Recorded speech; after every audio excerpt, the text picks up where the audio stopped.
তুমি কে গো? জামাই আমি, আপনি মেয়েটা প্রচন্ড ভালোবাসেন আঙ্কেল, আপনি মেয়ে ছাড়া বাঁধবো না আঙ্কেল আমি।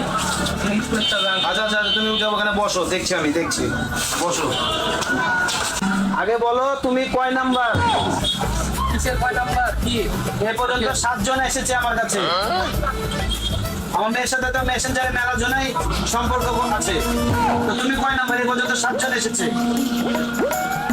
এখন তো ডিজিটাল যুগ, ঠিক আছে? জামাই খুঁজতে দেরি লাগছে না। এ পর্যন্ত 7 জন এসেছে আমার কাছে। আপনি বেচারাও কিভাবে হলো? তুমি কয় নাম্বার আমাকে সব ডিটেলস বলে জানিয়ে তুমি আমাকে বলো। আচ্ছা আঙ্কেল, জানালে ভালো ধন্যবাদ আঙ্কেল। আর তুমি, তোমাকে যে আমার মেয়ে দেবো, তুমি আমার খরচা, আমার মেয়ে